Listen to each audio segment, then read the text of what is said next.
तो गाइस, तो previous lecture में हमने काउंटिंग ऑफ बेसिस पढ़ ली थी और काउंटिंग ऑफ सबस्पेस पे आगे थे। तो let's start counting of subspace की किसी वेक्टर स्पेस में कितने नंबर ऑफ सबस्पेस होंगे।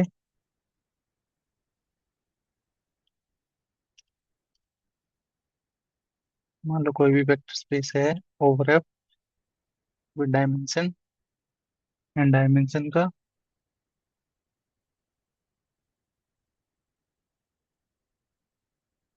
Then total number of subspace V with dimension A less than किसी भी डायमेंशन के टोटल नंबर ऑफ सबस्पेस निकाल सकते हैं हम। इसका क्या फॉर्मूला है? Product I is equal to 0 to a-1 coordinate of f raised to power n minus coordinate of f raised to power I upon f coordinate of raised to power I।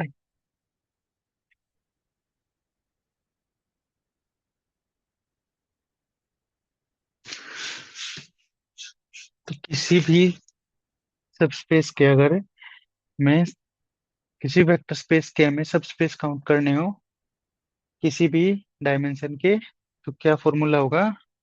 कार्डिनेट of F raise to power N minus cardinality of F raise to power I divide by cardinality of F raise to power K minus cardinality of F raise to pi power I, और इन सब की product. Now मान लो इसके हमें वो निकालने हैं total number of subspace in Z3/Z3 are. कितने होंगे इसमें सबस्पेस टोटल नंबर ऑफ? इसने ये नहीं पूछा ना कि कितने डायमेंशन का निकालना है, तो हमें सभी निकालने पड़ेंगे। इसका डायमेंशन 3 है, यानी कि 0 डायमेंशन का भी निकालना पड़ेगा, 1 का भी, 2 का भी, 3 का भी। तो सभी डायमेंशन के स्पेस निकालने हैं हमें। पता 0 डायमेंशन का तो एक ही सबस्पेस होता है, कौन? आइडेंटिटी एलिमेंट ट्राइवल सबस्पेस, ये वाला।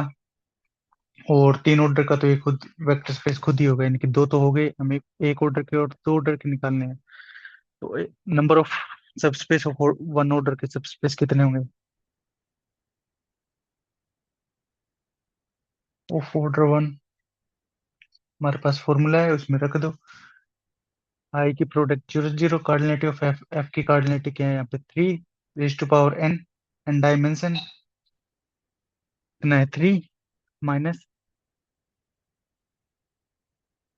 3 raise to power 0 divide by 1 order के निकालने, -3 रेज टू पावर 0। ये कितना आएगा?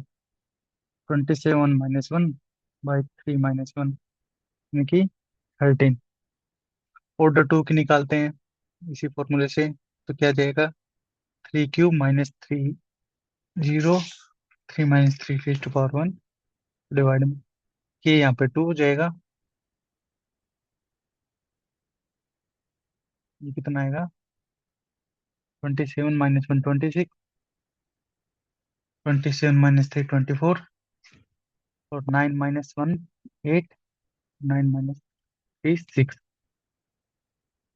8 3 24 2। तो 13 2 ऑर्डर के है, इनकी 13 1 ऑर्डर के, 13 2 ऑर्डर के, और 1 1 ये, तो टोटल कितने हो गए? 28। टोटल नंबर ऑफ सबस्पेस आ गए 28। अब नेक्स्ट एक डेफिनेशन है ऑर्डर बेसिस की।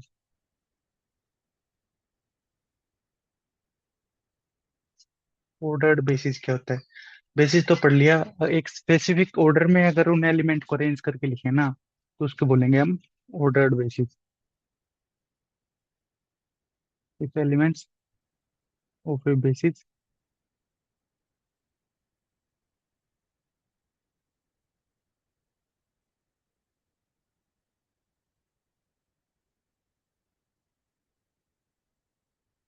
change in a particular sequence, then it is called ordered basis.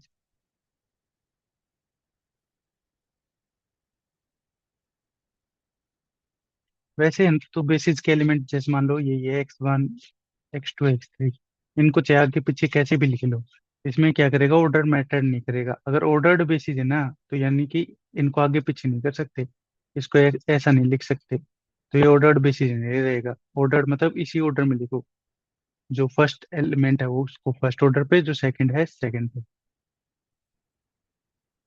तो ये तो हो गया ऑर्डर्ड बेसिस की डेफिनेशन। तो जो total number of ordered basis हैं वो क्या होगा, number of ordered basis is equal to n factorial से मल्टीप्लाई कर दो भाई टोटल नंबर ऑफ बेसिस को। एन फैक्टोरियल से क्यों मल्टीप्लाई की है, where n is dimension of V और एफ, क्या होगा, एन होगा। काउंटिंग ऑफ बेसिस में हमने देखा था कि M M factorial n factorial से डिवाइड कर रहे थे, क्योंकि डिवाइड क्यों कर रहे थे, क्योंकि ऑर्डर मैटर नहीं कर रहा था। जैसे दो एलिमेंट के वो निकाल रहे थे ना, एल आई सबसेट, तो टू से डिवाइड कर दिया था क्योंकि अरेंजमेंट मैटर नहीं कर रही थी। तो ऑर्डर्ड बेसिस में अरेंजमेंट मैटर कर रही है, इसलिए हम वापस एन फैक्टोरियल से मल्टीप्लाई कर देंगे।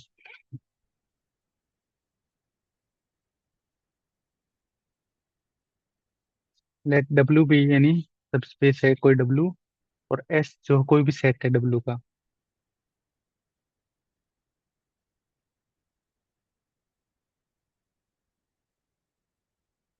देन एस एल आई होगा डब्ल्यू में,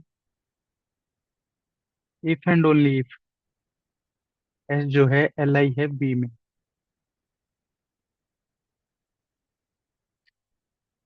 अगर डब्ल्यू में एल आई होना है तो उसे वी में भी एल आई होगा, और कोई वी में एल आई होना चाहता है तो उसे डब्ल्यू में भी एल आई होना पड़ेगा।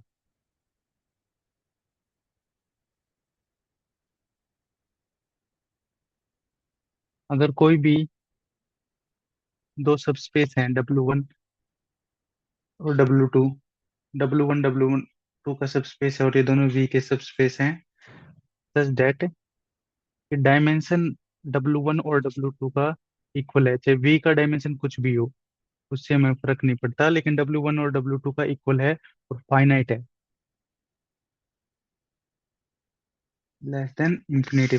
फाइनाइट है तो क्या होंगे, अगर डायमेंशन इक्वल है तो वो सब स्पेस भी इक्वल होंगे, W 1 is equal to W 2। यहाँ पे एक टॉपिक खत्म हो गया है प्रेसिडेंट डायमेंशन का। इसके कुछ प्रीवियस ईयर क्वेश्चन ट्राई करते हैं।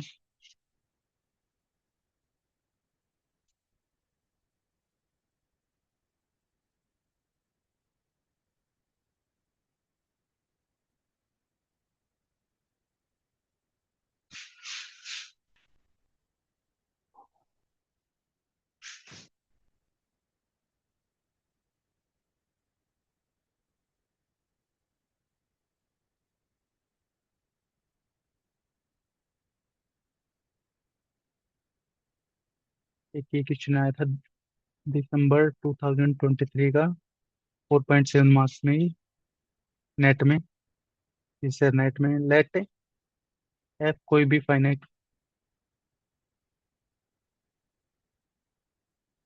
Late F be a finite field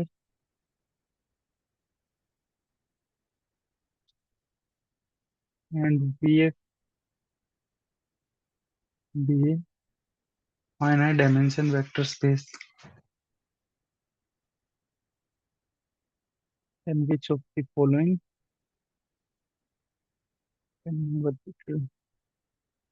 इनमें से ये बताना है कौन सा कभी भी ट्रू नहीं हो सकता। ऑप्शन ए है V is union of proper subspace,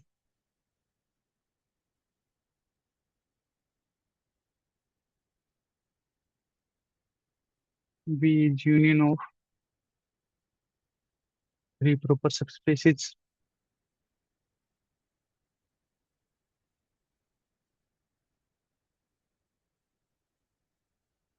we has unique basis, या option D, V has exactly two basis. इसका आंसर बताना है, क्या आएगा। 4.75 मार्क्स का क्वेश्चन है।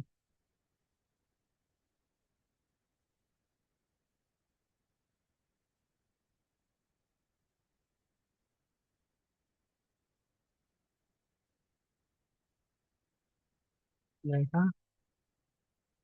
Number 2023, 4.7 marks. तो फर्स्ट ऑप्शन तो हम कर चुके हैं कि किसी भी टू हम वी को कभी लिख नहीं सकते union of two proper subspaces, यानी कि ये तो फॉल्स स्टेटमेंट होगी, इस कारण कभी ये ट्रू नहीं होगी। तो ये ऑप्शन टिक ट्रू हो गया। हमने देखा था ना, वी को टू यूनियन के सबस्पेसेस में तभी लिख सकते हैं जब यूनियन सबस्पेस ही तब होती है कि जब either one of them is contained in the other. तो प्रॉपर की सबस्पेस में हम नहीं लिख सकते। क्या हम तीन प्रॉपर सबस्पेसेस में लिख सकते हैं वी को? हाँ, ये हम लिख सकते हैं। लिख सकते हैं, इस कारण ये गलत हो गया। और ये होमवर्क भी दिया था मैंने कि एक ऐसा सब वेक्टर स्पेस निकालना है जिसको तीन प्रॉपर सबस्पेस की यूनियन में लिख सकते हैं। क्या वी के पास यूनिक बेसिस होगा?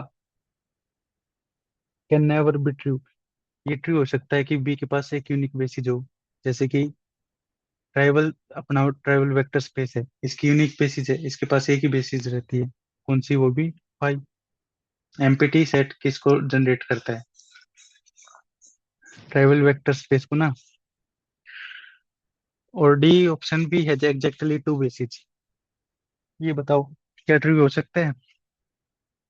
ये भी ट्रू हो सकता है, क्योंकि मान लो सब स्पेस Z3012 ये वेक्टर स्पेस है। ये वेक्टर स्पेस बनेगा ना, क्योंकि जेड पी फील्ड बन जाता है जब पी क्या हो, प्राइम हो। और फील्ड ओवर फील्ड क्या बनाता है? Vector space. तो Z3 एक वेक्टर स्पेस बन जाएगा इसके ओवर पे। इसके पास कितनी बेसिस हैं?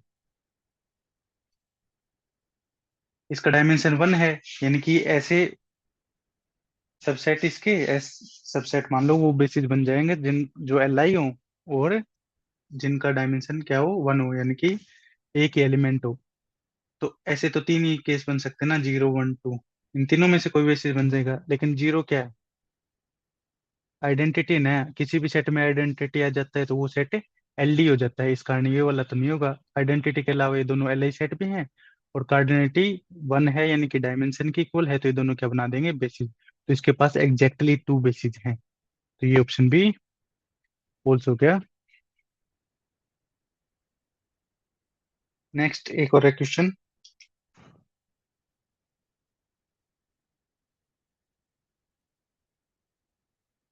ये भी दिसंबर 2023 का ही है। मान लो वी है vector space of polynomial at most 10 degree का, और इसके दो सब स्पेस हैं। एक तो है एटमोस्ट 5 डिग्री वाला, एंड W2 है, वो polynomial belongs to V such that sum of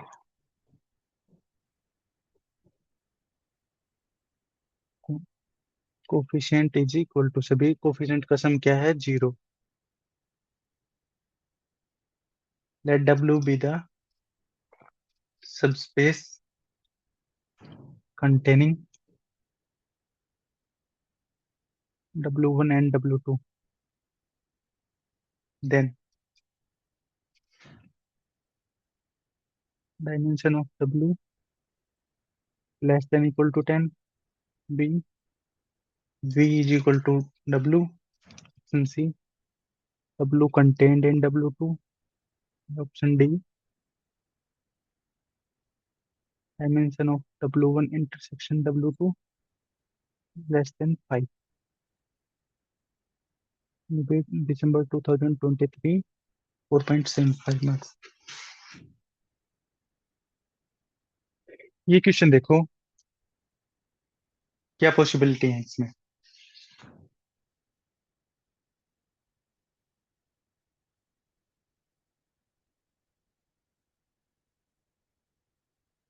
जो वेक्टर स्पेस है, इसका डायमेंशन तो हो गया 11।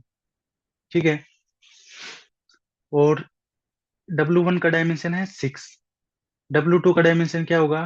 10। हमें एक ऐसा सब स्पेस बनाना है जो W1 को भी कंटेन करे और W2 को भी कंटेन करे, उसका डायमेंशन बताना है दोनों को कंटेन करने वाले का। तो देखो, W2 का डायमेंशन है 10। इसका मतलब इसके अंदर 10 Li वेक्टर तो होंगे। इसके बेसिस में इसके अंदर 10 Li वेक्टर तो होंगे, इसीलिए इसका डायमेंशन 10 है। और W1 का है डायमेंशन 6, यानी कि इसमें 6 Li वेक्टर होंगे। अब देखो W1 में ये पोलिनोमियल ट्राई करो, x+1। इसमें सभी का कोफिशिएंट क्या नहीं है? जीरो नहीं है ना। यानी कि ये W2 में तो नहीं है। इसका सम ऑफ कोफिशिएंट क्या है? 1 और 1 2 है, यानी कि W2 में तो नहीं है। यानी कि ये W2 के Li वेक्टर से जनरेट नहीं होगा। और ये W1 में है, यानी कि एक W1 में एक ऐसा एलिमेंट मिल गया जो W2 में नहीं है। तो ये एलिमेंट किसी ना किसी Li वेक्टर से तो जनरेट होगा ना। वो Li वेक्टर W1 में होगा लेकिन W2 में नहीं होगा। W2 में ऑलरेडी 10 है, और एक एक्स्ट्रा है जो कि W1 में है। Li वेक्टर है W1 में एक एक्स्ट्रा, कम से कम एक तो मिल ही गया। तो जो दोनों को कंटेन करेगा, W1 को W2 को कंटेन कर रहा है, यानी कि 10 तो Li वेक्टर इसमें है। और एक ऐसा है जो W2 में नहीं है, मतलब एक एक्स्ट्रा तो होगा ना, 11। और 11 से ज्यादा हो नहीं सकते क्योंकि वेक्टर स्पेस का डायमेंशन क्या है? 11 है। तो 11 से ज्यादा तो हो नहीं सकते। तो क्या पॉसिबिलिटी रहेगी? कि W = V ओनली। ये पॉसिबिलिटी बची ना अकेली, यानी कि V = W। ये ऑप्शन ट्रू है।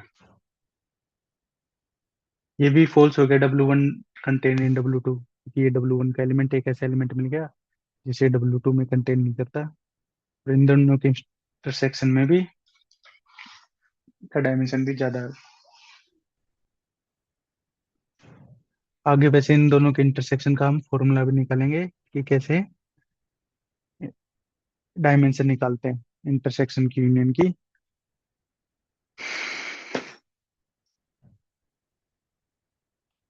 नेक्स्ट अब स्टार्ट कर रहे हैं हम topic EDP, external direct product.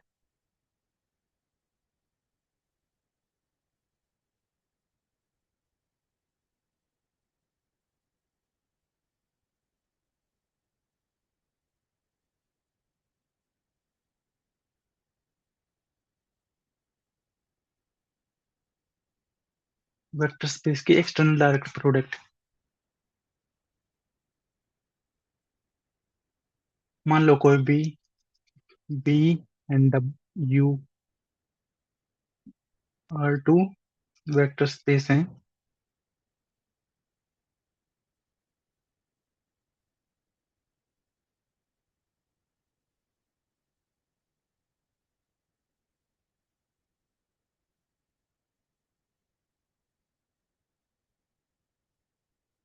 उनकी कार्टेशियन प्रोडक्ट यानी कि V × U भी एक वेक्टर स्पेस बनेगी।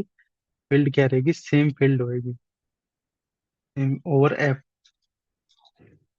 और जो ये वेक्टर स्पेस बनेगी तो कोई ना कोई क्या होगा? वेक्टर एडिशन और स्केलर मल्टीप्लिकेशन डिफाइन होंगे। तो vector with respect to vector addition and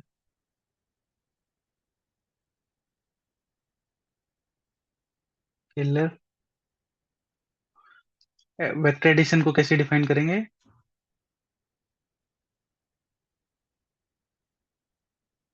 as component wise addition. Vector addition as component wise addition.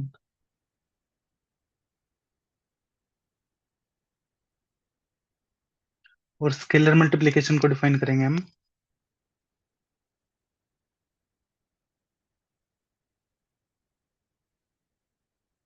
As point wise multiplication. दोनों चीजों में क्या फर्क होता है कंपोनेंट वाइज एडिशन और स्केलर मल्टीप्लिकेशन में?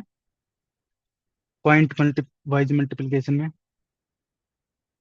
मान लो कि x1 और x2 और दो कंपोनेंट है y1 और y2। कंपोनेंट वाइज एडिशन का मतलब है x1 प्लस y1 कर दो और x2 प्लस y2। और कंपोनेंट वाइज मल्टीप्लिकेशन का मतलब है x1 y1 कर दो और x2 y2।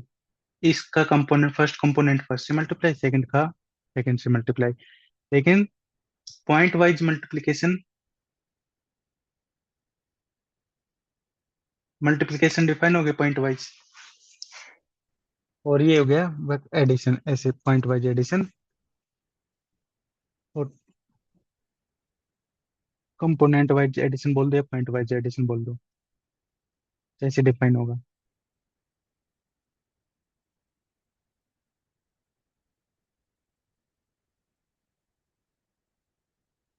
एग्जाम्पल से समझते हैं इसको। और मान लो कि जो वेक्टर स्पेस वी है वो है R2 और R का सबस्पेस, और जो U है वो पोलिनोमियल्स का सबस्पेस मान लिया, और R। ठीक है। तो V क्रॉस U भी क्या बनाएगा, एक सबस्पेस बनाएगा। सबस्पेस बनाएगा, इसके एलिमेंट कैसे देखेंगे, ए बी टाइप के ऑर्डर्ड पेयर में होंगे, जहाँ पे ऑर्डर्ड पेयर में ए बी तो आएगा। फर्स्ट वी के एलिमेंट कैसे दिखेंगे, टू के ऑर्डर्ड पेयर में ए बी, और इसके पोलिनोमियल टाइप के दिखेंगे, C X square plus D X plus E, इस टाइप के सेकंड ऑर्डर डिग्री के ना मैक्सिमम। यहाँ पे A B C D E कहाँ से आएंगे, रियल नंबर से आएंगे। टू टपल हो गया वी क्रॉस यू की मल्टीप्लाई। फर्स्ट कंपोनेंट कहाँ से, वी से, सेकंड कंपोनेंट कहाँ से, यू से।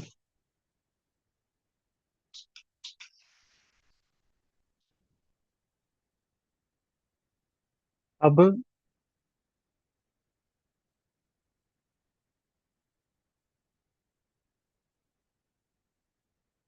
पॉइंट वाइज मल्टीप्लीकेशन जैसे डिफाइन कर रहे हैं हम, टू से मल्टीप्लाई कर रहे हैं पॉइंट को, यानी कि दोनों की मल्टीप्लाई क्या होगी, टू से मल्टीप्लाई हो जाएंगे दोनों। ये होती है point wise multiplication. First component भी टू से मल्टीप्लाई, सेकंड कंपोनेंट भी टू से मल्टीप्लाई। बस बी, बी क्या लिखिए यहाँ पे, फाइव लिखिए,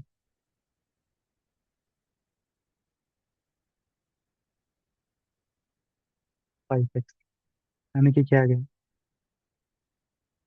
2,6 और 6x² plus 10x।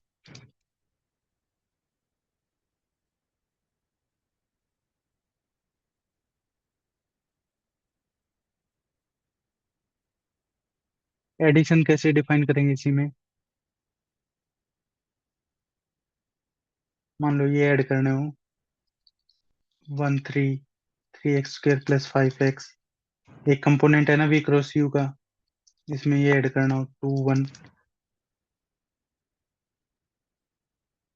5x² plus 2x plus 3। तो फर्स्ट कंपोनेंट फर्स्ट में ऐड कर दो। अब इन दोनों की फिर से क्या होगी पॉइंट वाइज, इसमें क्या होगा, 1,3 प्लस 2,1 और 3x² plus 5x plus 5x² plus 2x plus 3। इसमें जो एडिशन होगा ना वो वेक्टर स्पेस का एडिशन होगा, जो v का एडिशन है 1 और 3 और 2 1 में जो भी वेक्टर एडिशन जैसे डिफाइन कर रखा है ना वैसे ऐड होंगे। और ये दोनों कैसे ऐड होंगे, जैसे u का वेक्टर एडिशन डिफाइन होगा वैसे ऐड होंगे। क्लियर? तो ये तो हो गया कि कोई भी v और u वेक्टर स्पेस हैं तो v क्रॉस u क्या बनाता है, एक ये भी वेक्टर स्पेस बनाता है, किसके रिस्पेक्ट में, vector addition as component wise addition. और स्केलर मल्टीप्लिकेशन या वेक्टर मल्टीप्लिकेशन कैसे, point wise multiplication.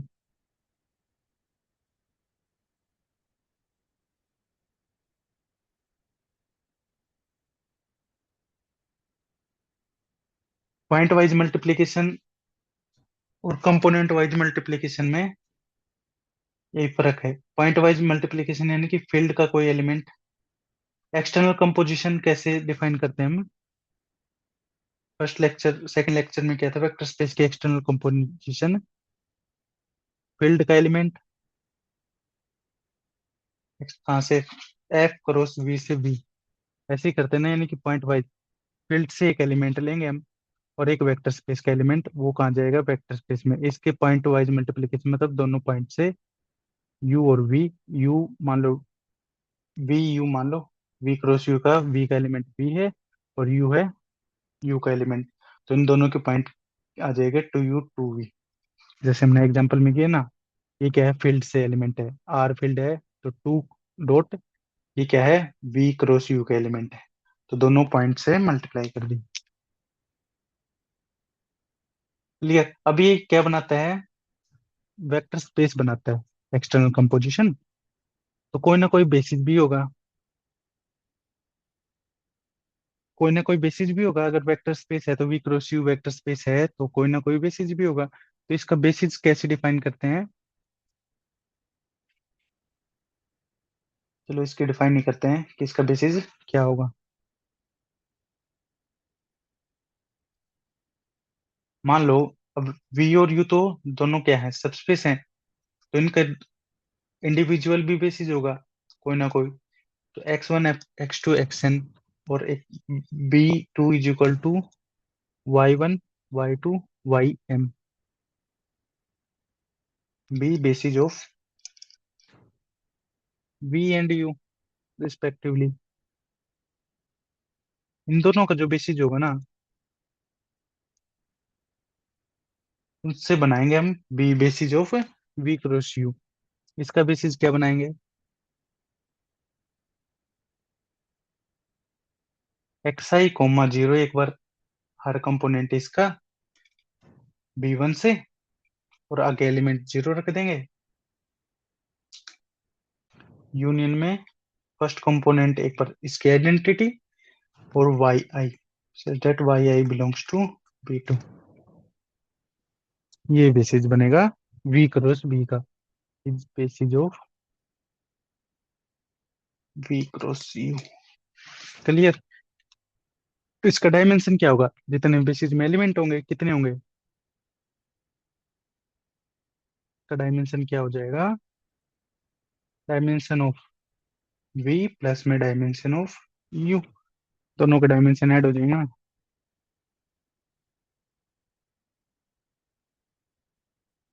Question try करो। Find dimension of v cross u का डायमेंशन निकालना है, और आर फील्ड है आर की। यहाँ पे v कैसे डिफाइन है? मैट्रिक्स का सेट है, एडमिशन मैट्रिक्स का।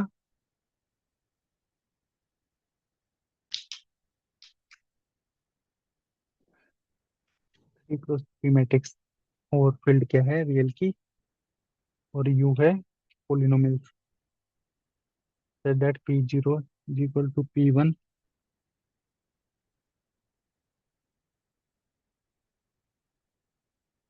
Over are.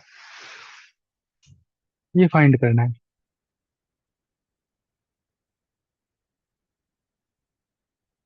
v का डायमेंशन कितना आएगा? हमने बेसिक डायमेंशन करते हुए देखा था, स्क्वायर मेसन मैट्रिक्स हो और कॉम्प्लेक्स नंबर की, और फील्ड क्या हो? रियल। तो इसका डायमेंशन क्या आता है? एन स्क्वायर आता है, एन क्रॉस एन मैट्रिक्स की। तो यहाँ पे डायमेंशन क्या आएगा इसका? थ्री स्क्वायर यानी कि 9।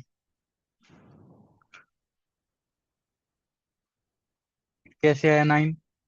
या फिर वैसे एडमिशन मैट्रिक्स है, तो जो डायगोनल एलिमेंट होंगे वो तो प्योरली रियल एलिमेंट होंगे, थ्री।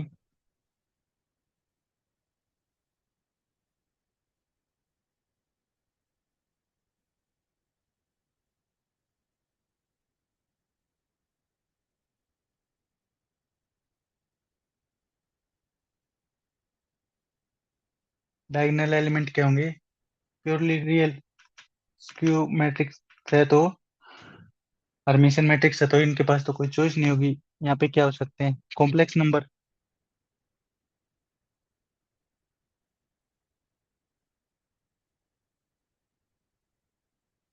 अच्छा, ये आई नहीं है, आयोटा है ये, और आई। तो कितने बने, 1 2 3 4 5 6 7 8 9, 9 चॉइस होगी ना इसके पास। तो इसका डायमेंशन हो गया 9। अब यू का डायमेंशन निकालना है। यू का डायमेंशन कितना आएगा?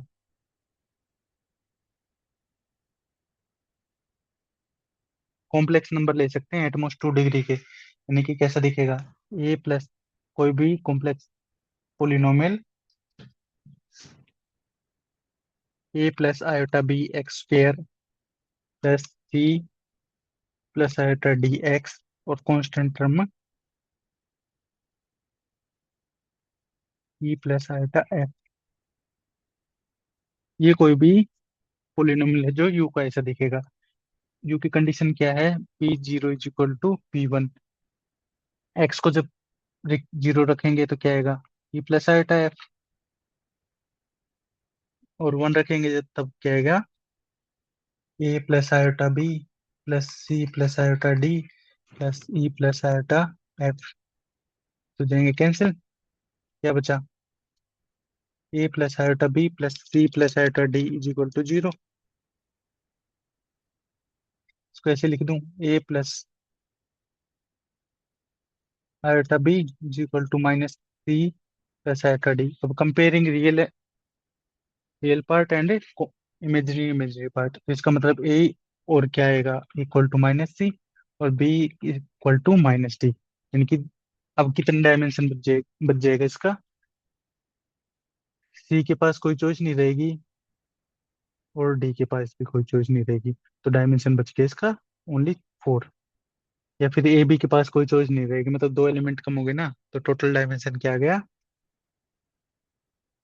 13। दोनों को ऐड कर देंगे ना, dimension of V cross U over R, 9 + 4 13।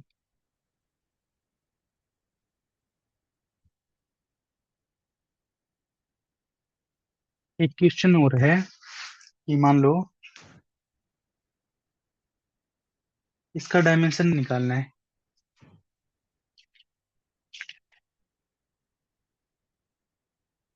W का,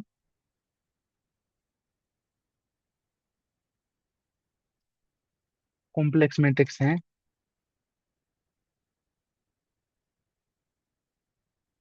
और सिमेट्रिक मैट्रिक्स, कॉम्प्लेक्स भी है सिमेट्रिक है, तो डब्लू ओवर आर निकालना है, इसका डायमेंशन निकालना है। तो प्रीवियस लेक्चर में हमने ना एक फॉर्मूला पढ़ा था, क्या फॉर्मूला था, कि एफ कोई भी फील्ड है, पी और एफ, और एफ कोई के कोई भी सब फील्ड है एफ की, ठीक है, तो उसका जो डायमेंशन ओवर के निकालना था ना, डायमेंशन वी ओवर के, उसका क्या फॉर्मूला था, कि डायमेंशन ओवर एफ निकालो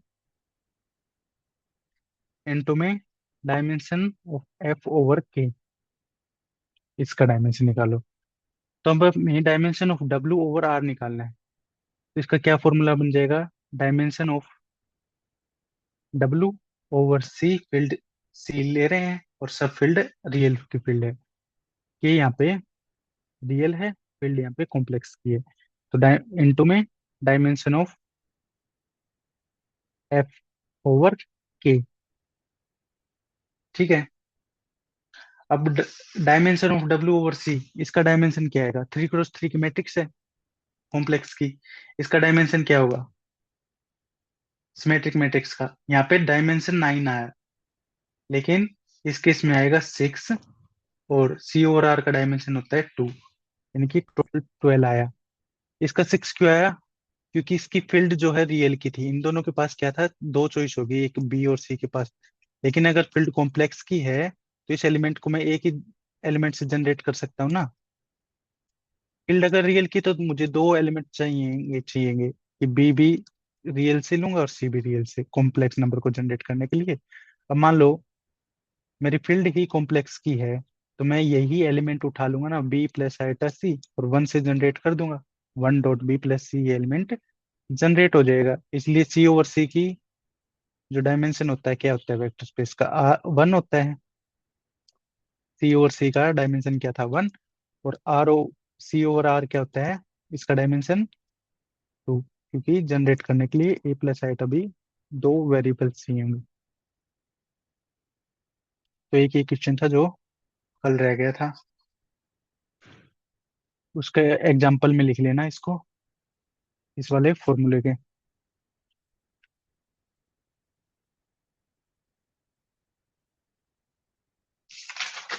तो एडीपी में बस इतना ही था। अब हम स्टार्ट कर रहे हैं सम ऑफ सब स्पेसिस।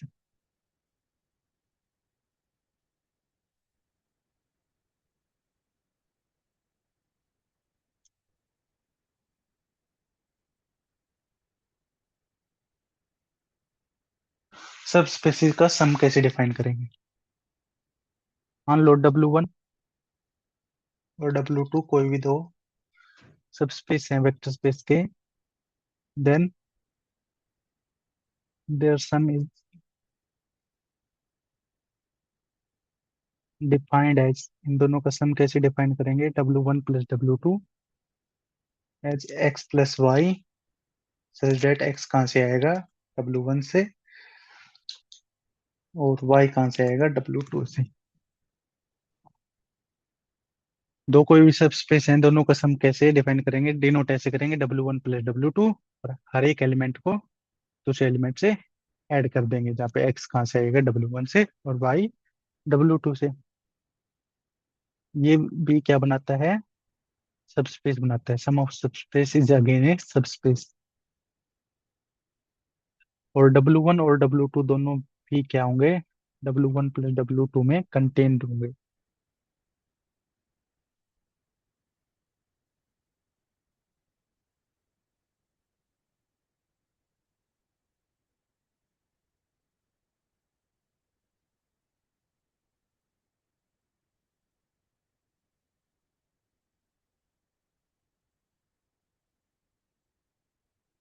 W कोई भी सब स्पेस है ना V का, और W1 और W2 क्या कर रहे हैं, W में ही कंटेन्ड हो रहे हैं।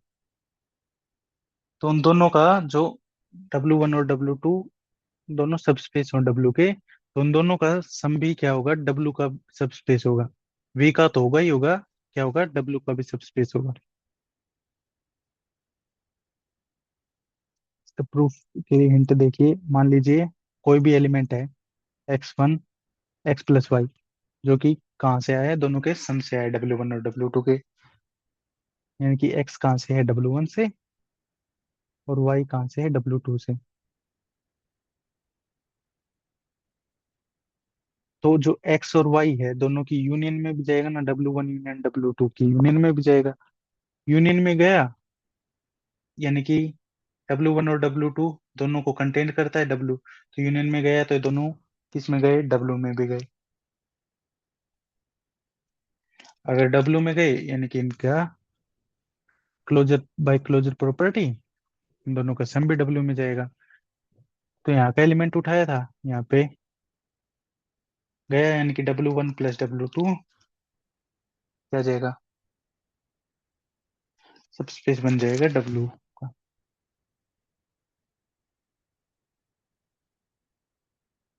और एक और बात है, अगर इफ W1 और W2 कोई भी दो सब स्पेस हैं, वेक्टर स्पेस भी हो रफ के,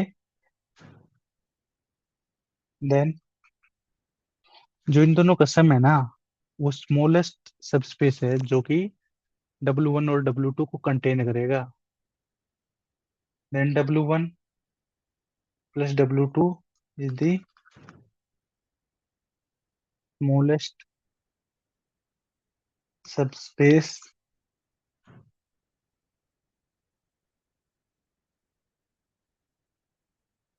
containing W1 एंड W2।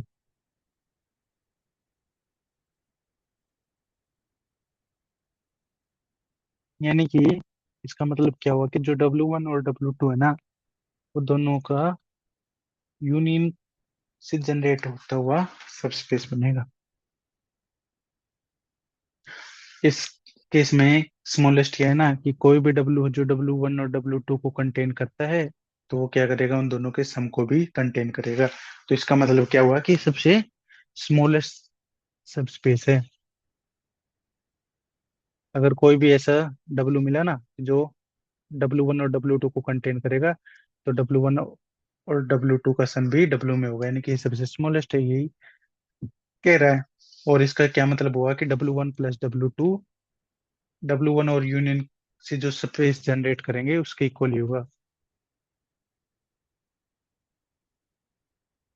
ये हो गया सम ऑफ सब स्पेसीज।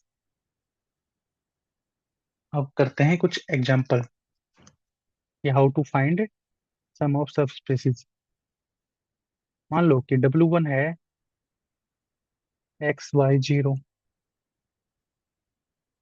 XY बिलोंग्स टू कहाँ से है, रियल नंबर से। एंड W2 कोई भी सब स्पेस है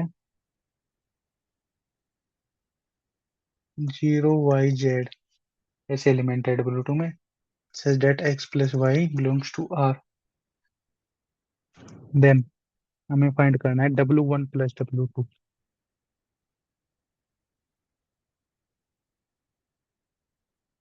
किसके इक्वल आएगा। सम ऑफ स्पेसिस निकालना है W1 और W2 का। तो ये इक्वल आता है R3 के। कैसा आएगा, इसके ना W1 के LI वेक्टर्स लो। कौन कौन से होंगे, दो। इसका डायमेंशन क्या है, W1 का 2 डायमेंशन है, यानी कि दो LI वेक्टर होंगे। W2 का भी 2 डायमेंशन है, दो वेक्टर इसमें से होंगे। तो मान लो कि जो 1 0 0 और 0 1 0 स्टैंडर्ड बेसिस हैं W1 के। एंड इसके क्या आएंगे, W2 के 0 1 0 और 0 0 1 बिलोंग्स टू W2। ठीक है, तो R3 के इक्वल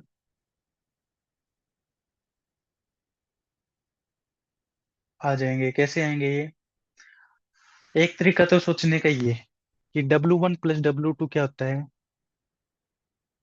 दोनों की यूनियन का से जनरेट होता हुआ। अगर मैं W1 और W2 की यूनियन लूंगा, तो उसमें LI जो वेक्टर्स आएंगे, ये वाला भी, ये वाला भी, ये तो पहले ही आ चुका है, ये वाला भी आएंगे, ये तीनों आएंगे, तीन LI वेक्टर हैं। क्लियर। और ये सब स्पेस R3 की है, मतलब सब बी क्या है यहाँ पे, R3 ओवर R है। तो मैक्सिमम डायमेंशन 3 हो सकता है, और ये तीनों LI हैं। तो इसका मतलब क्या होगा, ये बी के इक्वल आएगा, इनके R3 is equal to R क्या आएगा। और दूसरा मेथड है सोचने का, क्या मैं किसी भी आर्बिट्रेरी एलिमेंट लूं, मैं XYZ, कहाँ से, R3 से, क्या इन दोनों की सम में लिख सकता हूँ या नहीं लिख सकता, W1 और W2 की। तो XYZ, मैं W1 का एलिमेंट ले लूं X 0 0, ऐसा कोई भी एलिमेंट ले सकता हूँ ना, X 0 0 W1 में है। और W2 का ले लूं मैं 0 YZ, ये एलिमेंट W1 में है, ये एलिमेंट W2 में है। यानी कि आर्बिट्रेरी एलिमेंट ऑफ R3 के एलिमेंट को मैं सम ऑफ दोनों के सम में लिख सकता हूँ, W1 और W2। या फिर ऐसे लिख दूं मैं इसको XY0 या 0 0 Z, जो मिलके R3 का एलिमेंट बना देंगे।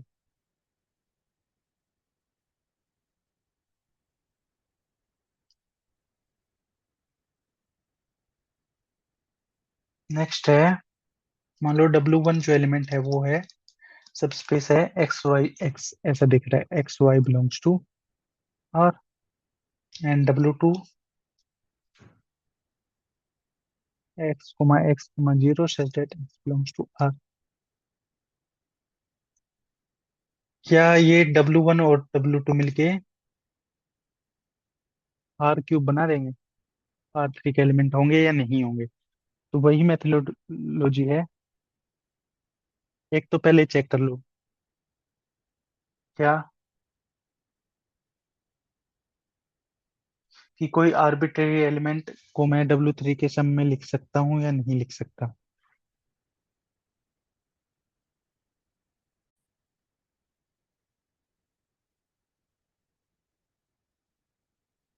तो W1 के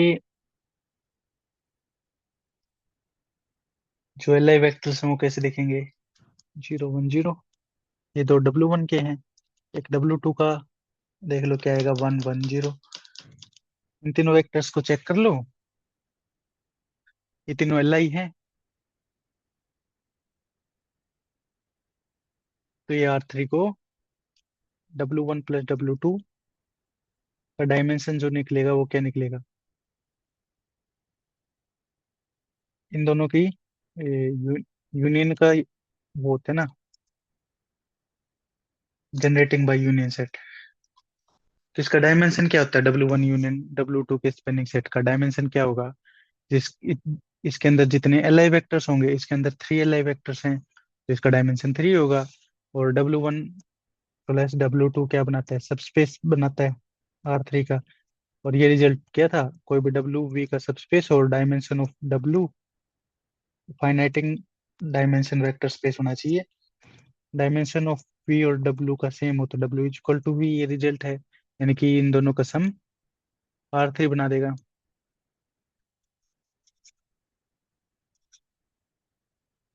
वैसे देखा जाए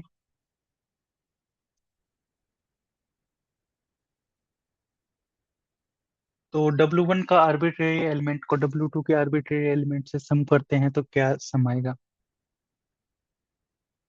W1 का आर्बिट्रेरी एलिमेंट x+y+x ऐसा दिखेगा। W2 का कैसा दिखेगा? कोई ना कोई अलग वेरिएबल लेंगे ना, सेम थोड़ी लेंगे।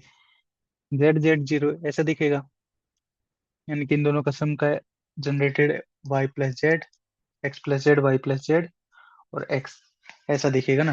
यानी कि W1 प्लस W2 सेट कैसा दिखेगा? सम ऑफ x+z, y+z और x। अब चेक करके देखो, किसी भी आर्बिट्रेरी एलिमेंट को आर क्यूब के ऐसे लिख सकता हूँ मैं, 1 2 3। मान लो इसको लिख सकता हूँ, नहीं लिख सकता। इन दोनों W1 और W2 के सम ऑफ सब स्पेसिस में, पहले तो यहाँ से है ना, इसको कंपेयर करें तो x की वैल्यू आएगी 3। ठीक है, 3 और 3, ये तो हो गया W1 का एलिमेंट। यहाँ से कंपेयर किया तो x must be equal to 3। x 3 होगा तो z क्या होगा? z must be -2। और z -2 हुआ तो y क्या आ जाएगा? 4। तो अब इसमें रख दो, इस इक्वेशन में, तो क्या आ जाएगा? x कितना आया था? 4। प्लस में z कितना आ गया? -2 0। ये एलिमेंट W1 का है, ये W2 का। बाकी किसी भी आर्बिट्रेरी एलिमेंट को इन दोनों के सम में लिख सकते हैं। मान लो कि XYZ ही लिखना है। ठीक है, तो यहाँ से x is equal to Z तो आ जाएगा एक।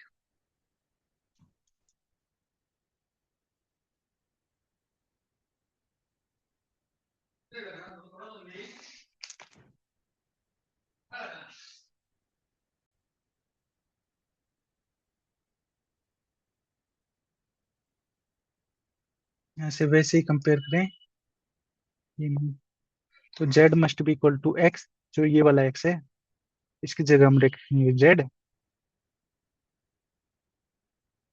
कि x की जगह z रखा। y की जगह क्या रखेंगे? x+z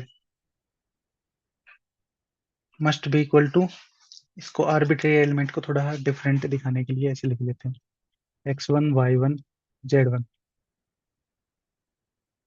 ठीक है, अब जो ये x है ये इक्वल आएगा z1 के, तो z1 अब x+z किसके इक्वल आएगा? x1 के। x+z x1 के इक्वल आएगा। x हमारा x किसके इक्वल है? z1 के। तो z यहाँ से आ जाएगा x1 - z1, x1 - z1। ये नहीं, z आया नहीं इक्वल, z आ गया इसके इक्वल। अब कंपेयरिंग बीच वाला कोफिशिएंट, यानी कि y+z को y1 के इक्वल लिख सकता हूँ नहीं। तो यहाँ से y की वैल्यू आ जाएगी y1 - z, z की वैल्यू है x1 + z1। ये वैल्यू आई y की। तो किसी भी आर्बिट्रेरी एलिमेंट को मैं ऐसे लिख सकता हूँ, y1 minus x1 plus z1, यहाँ पे z1 प्लस में z1 है ना, z x1 coma z1, x1 minus z1 coma 0।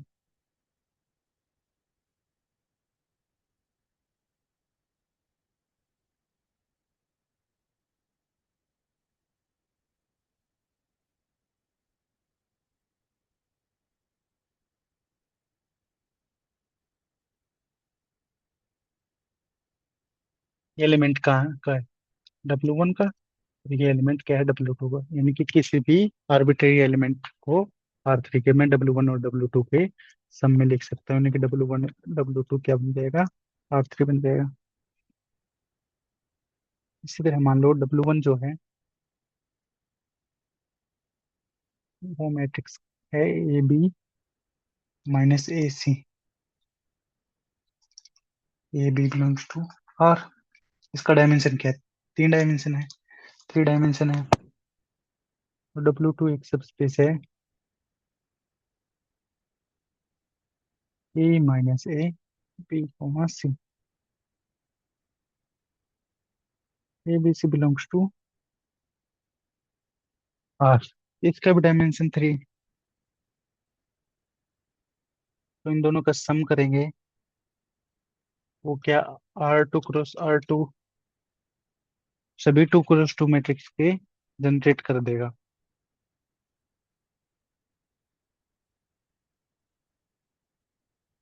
चे फर्स्ट मेथड तो हमारा वही, W1 के क्या लिख लो, डायमेंशन 3 है तो 3 एलाई वेक्टर W1 के लिखो, फिर W2 का भी 3 एलाई वेक्टर लिखो। जब इन दोनों की यूनियन लिखेंगे तो 4 एलाई वेक्टर बच जाएंगे, या उनसे मैट्रिक्स बनाओगे तो इसकी रैंक क्या आएगी, 4 आएगी। यानी कि इसका डायमेंशन 4 होगा, और 4 डायमेंशन हो गया तो ये वेक्टर स्पेस के इक्वल हो जाएगा, R2 क्रॉस R2 के।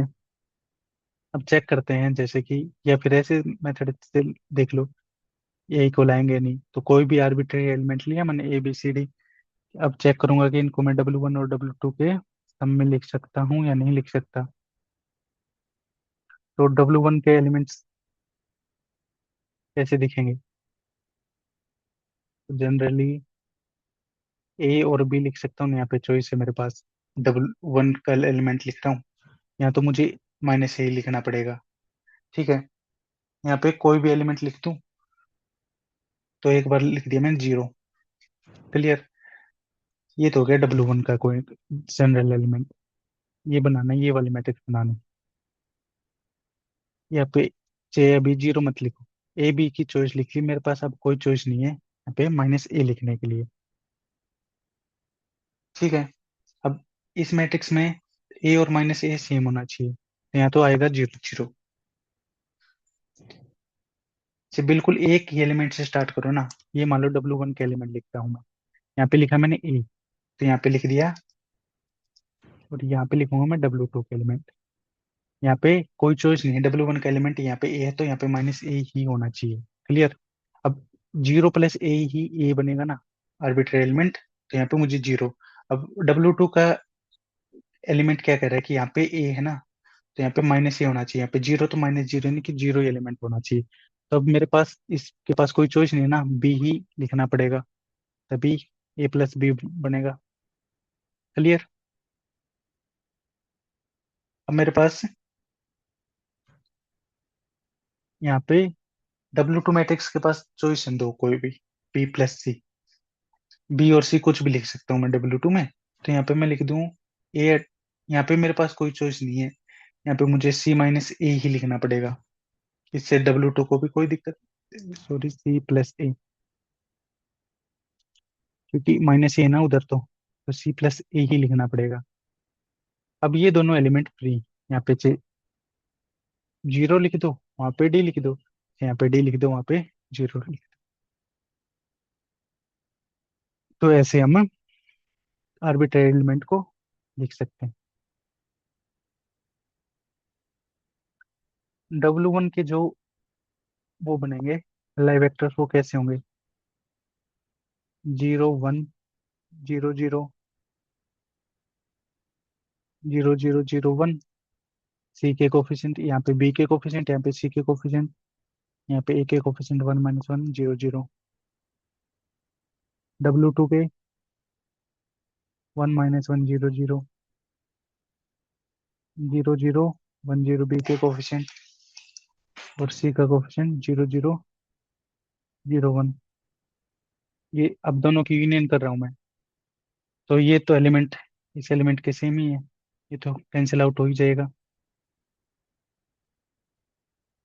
ये एक एल आई बनेगा, एक एल आई ये बनेगा, और एक ये बन जाएगा। इन दोनों में से ये तीन तो है ही एल आई। ठीक है। अब इन दोनों में से कोई भी एक वेक्टर ले लो, बाकी दूसरा कैंसिल ऑटोमेटिक हो जाएगा। जैसे मैं ये वाला एल आई वेक्टर चूज करता हूँ, तो इस वेक्टर को सम इस वेक्टर को इस वेक्टर को ऐड कर दो, तो इसमें से ये माइनस कर देता हूँ, और ये वाला ऐड कर देता हूँ। इसमें से ये वाला माइनस किया, सब्ट्रैक्ट किया, और ये वाला ऐड कर दूं, तो ये एलिमेंट बन जाएगा। ये कैंसिल, तो चार एल आई वेक्टर बच जाएंगे मेरे पास। तो इससे मैं क्या बना दूंगा, पूरा R2 क्रॉस R2 बना सकता हूँ। क्लियर? यानी कि अगर कोई भी स्पेनिंग सेट है ना, ये तो हम बेसिस के एल आई सेट से ही क्या बनाते हैं, स्पेनिंग सेट बनाते हैं। इफ S1 और कोई भी स्पेनिंग सेट है, W1 एंड W2 के, दोनों का स्पेन है ना, S1 यूनियन S2, किसको स्पेन कर देगा, W1 + W2 को। यही तो कर रहे हैं हम। स्पेनिंग सेट, सबसे छोटा spanning set L I vectors को ही लेके स्पेनिंग सेट कर रहे हैं मिनिमम, उनके यूनियन कर रहे हैं, और उनका जो स्पेनिंग सेट आ रहा है यहाँ पे क्या, W1 का स्पेनिंग सेट यही तो बनेगा। इसका बेसिस मिनिमम स्पेनिंग सेट होता है, W2 का यही स्पेनिंग सेट है, दोनों की यूनियन कर रहे हैं, और दोनों से जो स्पेन कर होगा वही क्या है, स्पेन करेगा W1 + W2।